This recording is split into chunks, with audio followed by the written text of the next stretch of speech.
We want you to be able to enjoy the Christmas season, and we want to see you in 2023.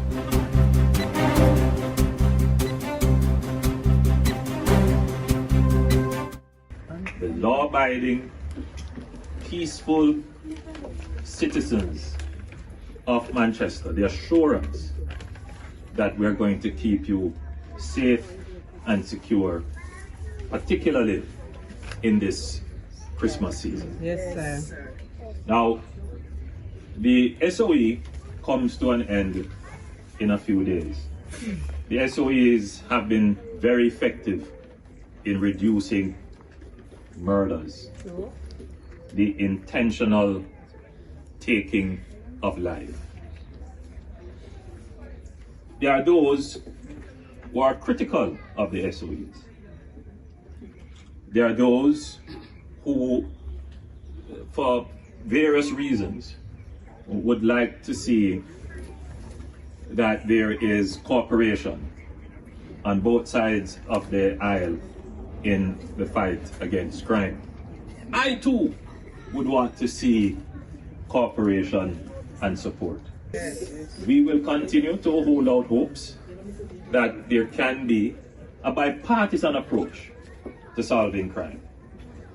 But in the middle of this organized criminal activities, where the criminals relish whenever there is a divide as to how we should treat with crime, they are continuing their criminal acts. They are robbing and killing and maiming innocent people. Yes. We can't stop our efforts to protect you. We have to keep on persevering.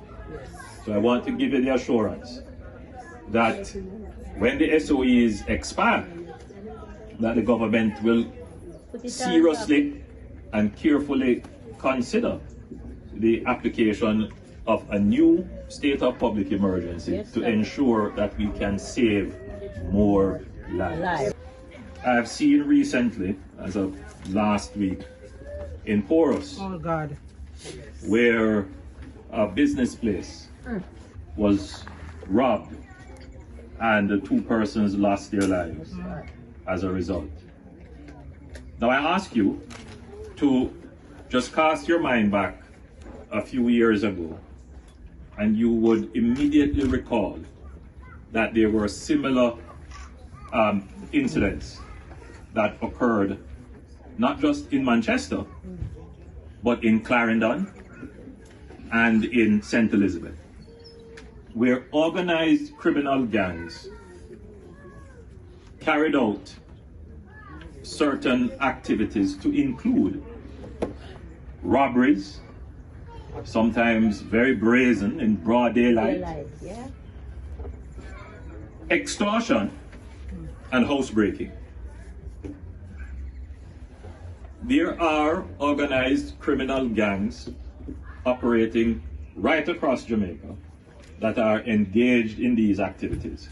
And coming closer to Christmas, our intelligence is showing that these activities are increasing. Which is why we decided to include the parish of Manchester